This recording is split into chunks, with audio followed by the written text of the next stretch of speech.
Welcome to Latchmere, a town so ordinary you might miss it. School kids' sneakers hum on the pavement, old porch swings creak. But look closer, and you'll see things drift into the wrong place and stay there, like forgotten thoughts. The town sits at the edge of a river the locals call the mirror. Not because it shows your reflection, but because it shows you things you didn't know you were looking for. Sometimes things you wish you'd never seen. The night the strangeness began, the town hall clock struck 13. It only does that when no one is looking. A useful habit, it seems, for a town built on secrets. That was the night our story truly starts with the quietest death in years. The victim was Mina Hale, the town librarian. She didn't fall or bleed or choke, she dissolved into pages. One moment she was there, the next, she was a collection of checkout slips, each bearing a fingerprint that wasn't quite a fingerprint, more like a signature written in wind. On her desk, where she vanished, lay a book that wasn't hers. Its gold cover reflected the room like a lying mirror. The title was The Inventions of Quiet.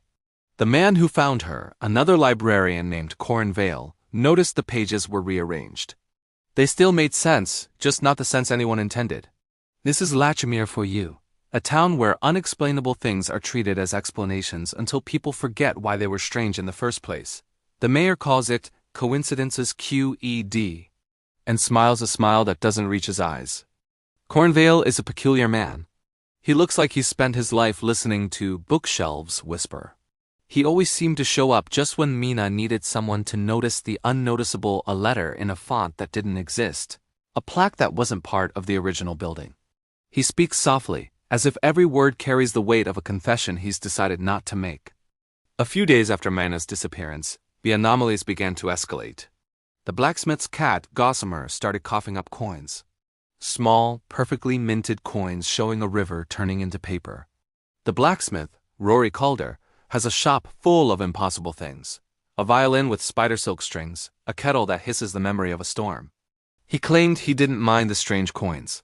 In Latchmere, a coin in a cat's mouth is better than a bad rumor. But his eyes told a different story. A fear of the river's depths, of a place that swallows evidence and returns only a ripple. Then came the blackout.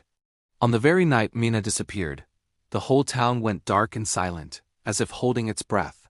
In that total darkness, a map appeared on the library ceiling, drawn in faint, glowing ink. It didn't mark streets or buildings.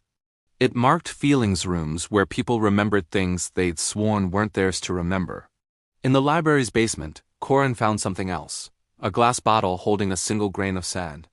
It glowed with an inner light and pulsed like a faint, irregular heartbeat. When he held it to his ear, he didn't hear words. He heard a sensation like listening to a color. The book is never simply a book, it seemed to say. It is a door. The town has a history with doors. The local newspaper archives show a pattern. Whenever a librarian disappears, the town is flooded with small, impossible events. It's as if the library is a portal, not to another place, but to another way of seeing what's already here. We learned Mina's last act was cataloging a series of books that didn't belong in the collection. Titles like The River That Thinks and The Soundless Bell. Beside them, she drew a small moth and wrote, "If a thing is not allowed to be read, it is allowed to be seen." The police, led by Inspector Byrne, prefer simple answers. Foul play, they say, a staged scene. But there was no forced entry, no hidden door, no footage. Byrne suspects the town's silence itself is a clue. He thinks Mina's death was a ritual, one meant to bind language to the river, a ritual that requires witnesses who refuse to speak. A breakthrough came with the return of a child named Leo. Leo speaks little but listens much, and brought with them a painting without a painter or a canvas. It was a window you could step through, if you were brave enough to fall. Leo told Corin that the river doesn't just run through the town. It remembers the town, and sometimes it forgets to let go.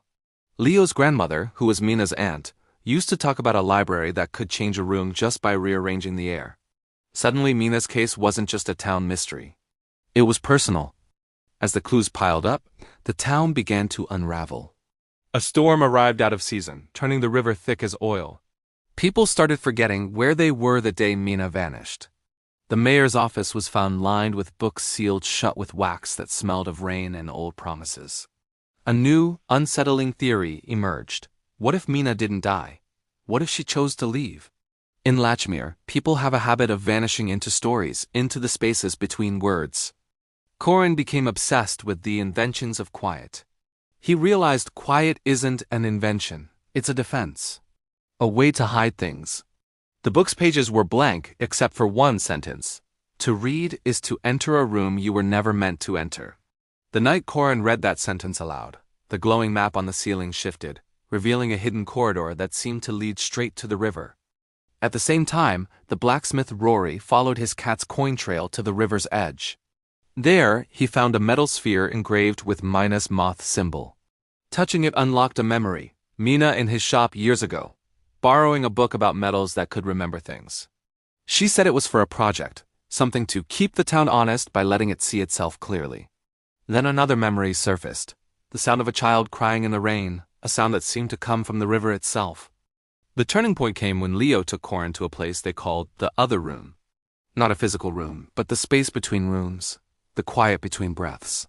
There, a bookcase stood with a window for a back panel. Beyond it, the river didn't reflect their town. It reflected a version of Latchmere that could have been if only its people had listened. And in that reflection, Corin saw her, Mina, sitting at a desk in a library made of water and memory, its shelves drifting like schools of fish. She looked up and smiled. I am not here to die, she seemed to say. I am here to fix what we have forgotten.